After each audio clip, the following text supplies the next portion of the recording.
This morning we'll continue to look at another aspect of the Christian life that we can begin this year by resolving to improve upon.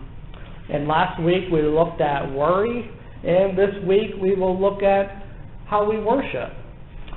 Worship is a really big umbrella that encompasses a lot of different things. It's prayer, it's singing, it's sacrificing, it is offering, and a lot of other things. And we need to realize that we not only engage in worship at church, but we also should be doing it outside of the church, at home, for instance, among other places. Maybe in our car as we're driving to work, we can worship. Maybe while you're waiting in the doctor's office, you can worship. Maybe at your break at work, you can worship. You can virtually do it, and you should do it virtually anywhere. And because worship should be such a big part of our lives, we need to approach it in a biblical way, because the Bible has an awful lot to talk on the subject. The passage that we'll look at this morning has a lot of different applications to it. People have looked at this from a perspective of anger management, maintaining your relationships with other people, dealing with failure, and people have even looked at it from the perspective of tithing your income. But no matter how you apply it, the setting is one of worship. And certainly there is a worship application to it. But we find it in the book of Genesis, early on in the Bible, and we get a glimpse of the first recorded worship service after the fall in the Garden of Eden. And we find it in Genesis chapter 4, and if you're following in your pew Bible, it's on page 3. And we'll read from verse 2 through 12, and the way that the NIV prints it, there's a paragraph break in the middle of verse 2, so I'll start it at that halfway through at the beginning of the paragraph. And reading from the word of the Lord, it says, "Now Abel kept flocks, and Cain worked the soil. In the course of time, Cain brought some of the fruits of the soil as an offering to the Lord. But Abel brought fat portions of some of the firstborn of his flock. The Lord looked with favor on Abel and his offering, but on Cain and his offering he did not look with favor. So Cain was very angry, and his face was downcast. Then the Lord said to Cain, 'Why are you angry? Why is your face downcast? If you do what is right, will you not be accepted? But if you do not do what is right, sin is crouching at your door. It desires to have you, but you must master it.' Now Cain said to his brother Abel, 'Let's go out to the field.' And while they were in the field, Cain attacked his brother Abel and killed him. Then the Lord said to Cain, 'Where's your brother Abel?' 'I don't know,' he replied. 'Am I my brother's keeper?' The Lord said, 'What have you done? Listen, your brother's blood cries out to me from the ground. Now you are under a curse and driven from the ground, which opened its mouth to receive your brother's blood from your hand. When you work the ground, it will no longer yield its crops for you. You will be a restless wanderer on the earth.'" The Lord's blessing be added to the reading and hearing of His holy word. Amen. It's interesting that the author of the book of Genesis, or traditionally thought to be the author Moses, tells us in verses 4 and 5, the Lord respected Abel and his offering, but He did not respect Cain and his offering. Well, Moses doesn't tell us here, nor does he tell us anywhere in the Bible why. Why didn't the Lord respect Cain's offering, but He respected Abel's? Well, what do we know? We know that Cain offered fruit, and Abel offered one of his flock. Was it the nature of the offering that caused God to not accept Cain's offering? Did Cain offer rotten fruit up to God maybe and disrespect Him? Maybe was it something else? I think that the answer can tell us a lot about the way in which we worship God. First of all, there are many different theories on this as to why God accepted Abel's offering and not Cain's. And keep in mind, there may not just be one answer either. It may be for a variety of reasons together. I want to first look briefly at a couple common theories as to why God didn't accept Cain's offering. We go from what I think are the least likely reasons up to what I consider might be the most likely. One theory is that Cain's offering came from fruit, which was grown out of the ground that God had just cursed in the Garden of Eden. The problem with this theory is that in the Old Testament we read of laws governing both animal and fruit offerings.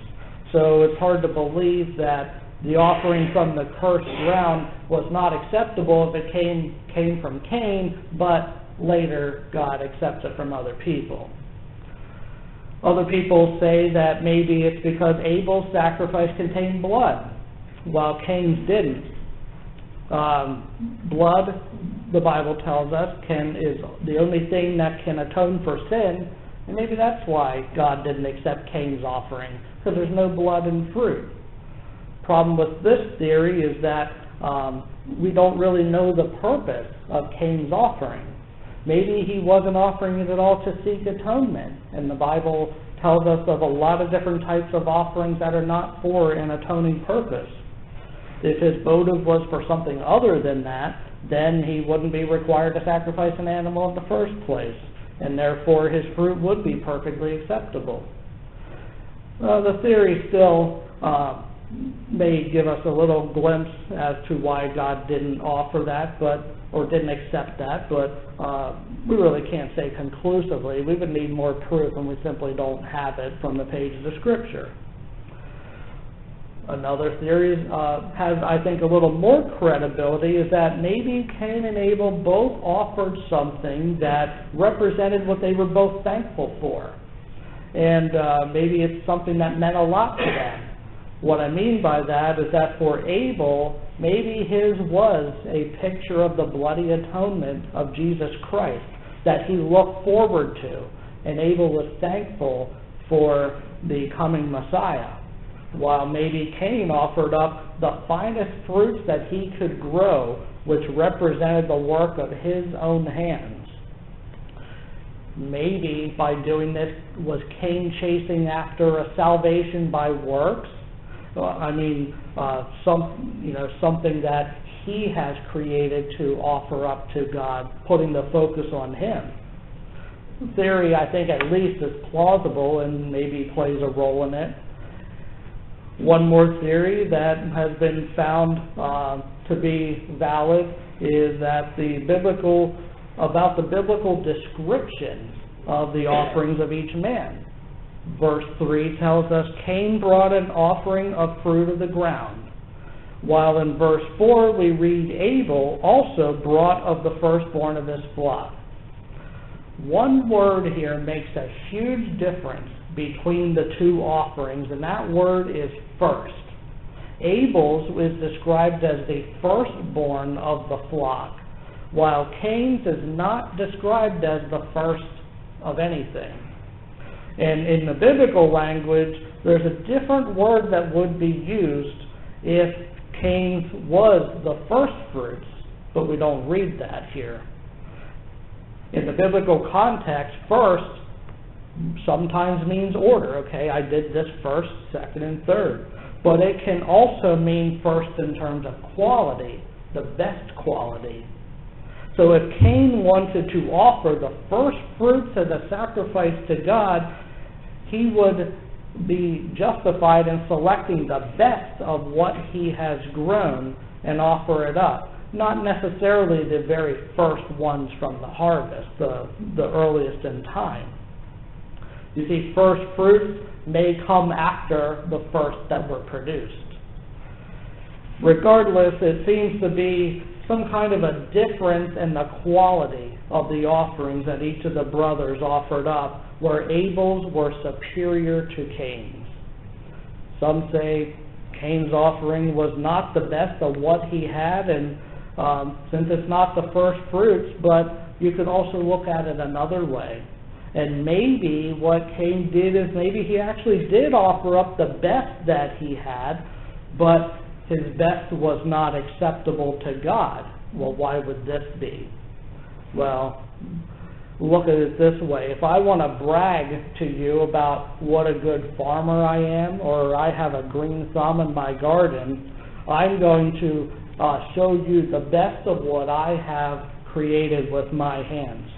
And you can see I didn't use Miracle-Gro, I didn't use any insecticides. This was perfectly organic and natural, and it was the best tasting fruit, and the best anyone's seen. And when I'm telling you this, who gets the credit for it? I did this. I want the credit for it. And in Cain's sense, maybe he's telling God, look what I have done, God. So, okay, see how good I am, God. Maybe that's what's going on here. There is a story of a young man who was being trained to inherit his family farm. He harvested chickens, and one day his father gave him a crate of chickens to take to market. And he barely got to the market whenever he tripped, spilling the crate of chickens. Well, he rushed to collect them, and he went home fearing the worst from his father. He was completely honest when he approached his dad. He said, I spilled the crate, but I did my best to get these chickens back, and I hope I got them all. I have 12 here. His father said, don't worry, son, you did a great job, because I only sent 7 with you. In this little story, the boy wanted to show his father how good he was at what he was doing. And maybe this is what's happening in Genesis 4. Maybe Cain approached God in worship with the intentions of exalting himself in the presence of God. I think that's a much more likely scenario, that Cain does this in an effort to prove to God how he is worthy of earning some sort of salvation because of something that he has done. But we, being New Testament Christians, have the book of Ephesians. And in that book, Paul writes in chapter 2, verses 8 and 9, for it is by grace you have been saved through faith, and that not of yourself. It is the work of God, or the gift of God, not of works, lest anyone should boast. Amen. This gets to the answer, I think, why God disrespected and didn't accept Cain's offering. Whether or not Cain was pursuing these works of righteousness, it's pretty clear his heart was not in the right place. He was not there for the purpose of honoring God. He was more there for selfish reasons. And it's not that Cain didn't go to worship. In our common vernacular, we would say he went to church. He went to give up an offering or a sacrifice at an appointed time. He just went for the wrong reasons. Now, let's try to apply this to our worship. When we sing out, we sang 2 songs already this morning. Are we singing to show God what a good singer we are? I know I certainly am not doing that. Or are we singing out to give Him praise? When we take an offering, as we do every Sunday, do you put a little more in to prove to God how important you are and He needs you in this church to keep things running? Or do you give what you have to bless the Lord's work? When you pray, do you do your best to use the biggest, most eloquent words to show everyone how righteous you are because you know all these church words? Or when you pray, do you simply talk to Him like you would talk to a friend? We see the state of Cain's heart.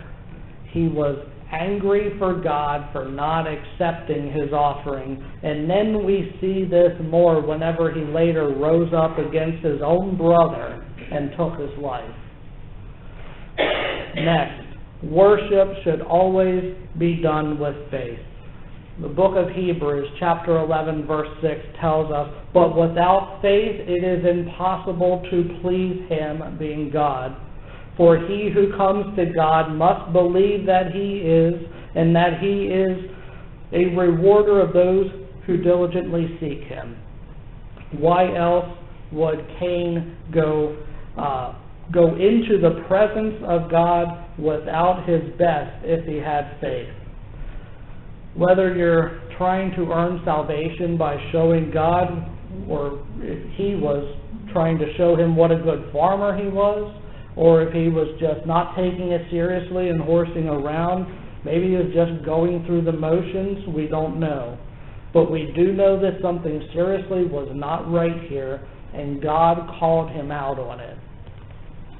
Another thing we learn is that no ritual is a substitute for obedience to God.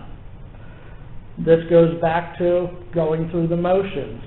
Did Cain take his worship seriously? Did he have a mental checklist of things that he should do, so he's just going down the list to get them done? Go to church? Check. Put money in the offering? Check. Read a chapter of the Bible today? Check. Recite the Lord's Prayer as we do every Sunday in unison? Check. Nothing wrong with any of these things, but it's clear that the sin happens when a person does these things in order to satisfy certain criteria that you think is going to allow you to earn your salvation. Correct. What I love about this church here specifically is that we aren't here for the glitz and the glam, okay? We don't have a worship rock band. We don't have a Starbucks bar as you come in. We don't have a Dunkin' Donuts stand over there, although the donut idea, we might want to pursue that. But we don't have it. We have a family atmosphere there. And I can tell you I have been in much larger churches than this, and I have felt much more alone in those larger churches.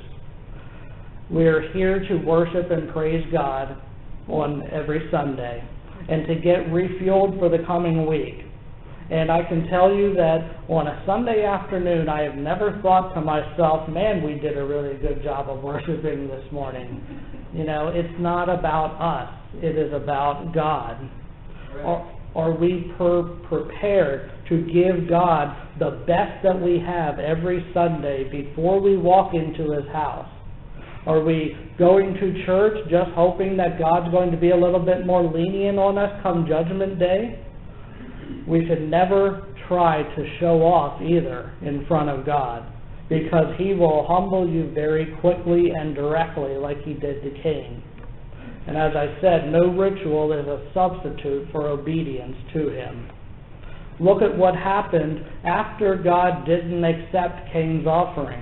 It says Cain was very angry, and the original language insinuates there was, like, you're getting red in the face, you are furious with anger, and it strongly implies that he actually threw himself on the ground, probably pounded the earth, and threw the mother of all temper tantrums.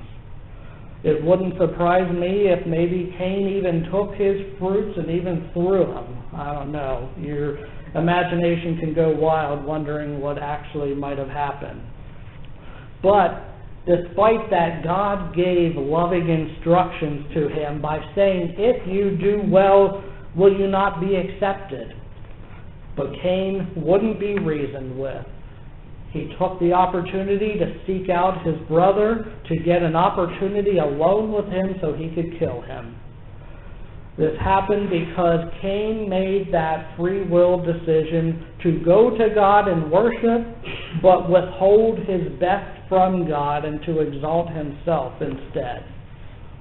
We went over some of those popular theories as to why God didn't accept his offering, and at the end of the day, we can say with certainty that Cain's heart was not in the right place. In 1 John 3:12, we read, Cain was of the wicked one. So it was definitely an issue of the heart with him. the role that worship plays in the life of a Christian cannot be overstated, and that's why it's very important to approach God in a respectful and reverent way.